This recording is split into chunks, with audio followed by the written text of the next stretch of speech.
Hello everyone, welcome back to my channel. आप सब कैसे हैं? आई होप आप सब लोग अच्छे होंगे। तो रिसेंटली आपको पता ही होगा कि सीबीएसई ने अपने करिकुलम और सिलेबस में बहुत सारे चेंजेस लाए हैं, जो कि इसी साल यानी 2026-27 का जो सेशन है उसी से अप्लाई हो जाएगा और ये ज्यादातर क्लास 9 और क्लास 11 के बच्चों पे इम्पैक्ट देगा। इस नए करिकुलम में और इस नए जो पूरा सिस्टम है उसमें मल्टी डिसिप्लिनरी लर्निंग और स्किल डेवलपमेंट में बहुत ज्यादा फोकस दिया जाएगा। क्योंकि मैं खुद क्लास 11 में उठने वाला हूँ तो ये सिस्टम एक ना एक तरीके से मुझे भी इम्पैक्ट करेगा, क्योंकि जिस सेशन में ये इंट्रोड्यूस हो रहा है ये पूरा सिस्टम, उस सेशन में मेरा भी क्लास 11 शुरू होगा। और ये पूरे जो ये सीबीएसई ने जो नया सिस्टम बनाया है उसमें सबसे पहले क्लास 9 और क्लास 11 के बच्चों पे ही सबसे ज्यादा इम्पैक्ट पड़ेगा। ये सिस्टम हमारे पूरे देश के एजुकेशन सिस्टम का एक बहुत बड़ा ट्रांसफॉर्मेशन है। ये सिस्टम ओवरऑल एनईपी 2020 और एनसीएफ 2023 के जो विजन्स है उनके साथ ओवरऑल करता है, अलाइन करता है। और इसको कंटिन्यूअस असेसमेंट, स्किल डेवलपमेंट और मल्टी डिसिप्लिनरी लर्निंग पे ज्यादा फोकस मिल रहा है। इससे ज्यादातर क्लास 9 और क्लास 11 में जो बच्चे उठने वाले हैं उनको दुनिया की स्ट्रॉन्गर कॉन्सेप्चुअल आइडिया मिलेगा और एडवांस्ड स्किल्स मिलेंगी और बहुत ही ज्यादा स्ट्रॉन्गर कंसेप्चुअल अंडरस्टैंडिंग और advanced real world application skills भी मिलेगी।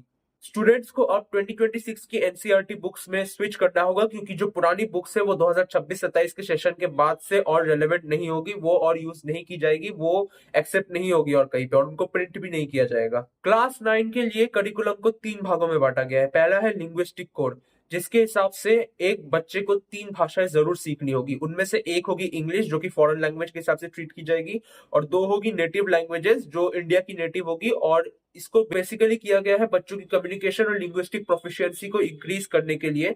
आई गेस कि ये जो 2 नेटिव लैंग्वेजेस होगी वो मोस्ट लाइकली हिंदी और संस्कृति होगी, क्योंकि क्लास 9 और क्लास 10 में भी हिंदी संस्कृत को बस अलग कर दिया जाता था, संस्कृत के बच्चे अलग, हिंदी के बच्चे अलग। तो आई थिंक अब इन दोनों को बस कंबाइन कर दिया जाएगा। I think that will be the only change. लेकिन दोस्तों ऐसा भी हो सकता है कि शायद से हिंदी और संस्कृत अलग ही रहे और जो सेकंड जो नेटिव लैंग्वेज है उसमें शायद से कोई और लैंग्वेज का ऑप्शन आपको ऑप्शन दिया जाए, जैसे आपकी नेटिव लैंग्वेज होगी बंगाली या फिर तमिल, तेलुगु, कोई भी ऐसी लैंग्वेज हो सकती है। जो तीसरा पार्ट है वो क्रॉस करिकुलर एरियाज के लिए है, यानी vocational education, arts, physical education और नए तरीके के इंटरडिसिप्लिनरी एरियाज जिनको बच्चों के लिए इंट्रोड्यूस किया जाएगा। ये सिलेबस एक मल्टी डिसिप्लिनरी अप्रोच को कैरी आउट करेगा, जिसमें जो रिजिड बाउंड्रीज है between science, arts and commerce उनको रिमूव किया जाएगा और स्टूडेंट्स अब फिजिक्स के साथ हिस्ट्री या फिर इकोनॉमिक्स जैसे जो सब्जेक्ट्स है उनके कॉम्बिनेशंस को अब स्टूडेंट्स मतलब पढ़ सकते हैं, मतलब अब उनको ले सकते हैं।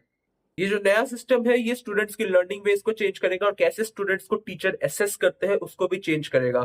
इस नए सिस्टम में कॉम्पिटेंसी बेस्ड क्वेश्चंस जैसे टाइप के सब्जेक्ट्स, जो एरियाज है वो इंट्रोड्यूस होंगे। कॉम्पिटेंसी बेस्ड लर्निंग के थ्रू स्टूडेंट्स अपनी एबिलिटी को टेस्ट कर पाएंगे कि क्या वो रियल लाइफ सिचुएशंस में अपनी जो स्किल्स है उनको क्या वो किस तरीके से वो अप्लाई कर सकते हैं। असेसमेंट्स में case studies, source based analysis और डेटा इंटरप्रिटेशन को भी इंक्लूड किया जाएगा।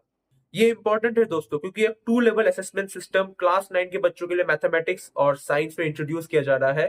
इसमें 2 लेवल्स होंगे, एक है स्टैंडर्ड और एक है एडवांस्ड। स्टैंडर्ड हर बच्चे के लिए कंपलसरी है और जो एडवांस्ड है वो ऑप्शनल है।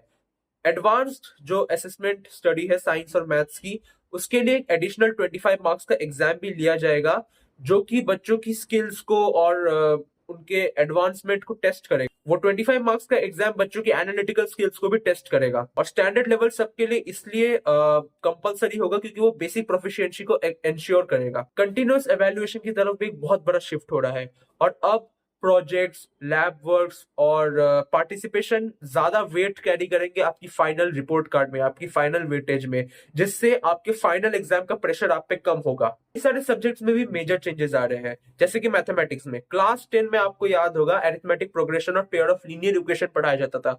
उन दोनों चैप्टर्स को और उनके साथ कुछ और चैप्टर्स को भी क्लास 9 में अब शिफ्ट कर दिया जा रहा है। इससे क्लास 9 में मैथमेटिक्स में स्पाइरल लर्निंग इंप्रूव होगी। सोशल साइंस में हिस्ट्री, ज्योग्राफी, इकोनॉमिक्स और पॉलिटिकल साइंस को एक single cohesive study of human society में इंटीग्रेट किया जा रहा है और इसका फोकस इंडियन नॉलेज सिस्टम पे बहुत ज्यादा किया जाएगा। लैंग्वेज फॉर्मूला के अंदर स्टूडेंट्स अब 3 लैंग्वेजेस सीखेंगे और जिनमें से 2 नेटिव होगी टू इंडिया, और इसमें मल्टीलिंगुअलिज्म और कम्युनिटी अंडरस्टैंडिंग ये सब इंप्रूव होगी, प्रमोट होगी। थैंक यू दोस्तों, आई होप आप लोगों को आज का वीडियो बहुत पसंद आया होगा। इन वीडियोस को बनाने में मुझे बहुत मेहनत और रिसर्च करनी पड़ती है, तो मैं बहुत ही खुश होऊंगा अगर आप मेरे चैनल को लाइक, शेयर और सब्सक्राइब करेंगे। इससे मुझे बहुत सपोर्ट मिलेगा। थैंक यू दोस्तों, अब हम मिलेंगे अगले वीडियो में। टाटा।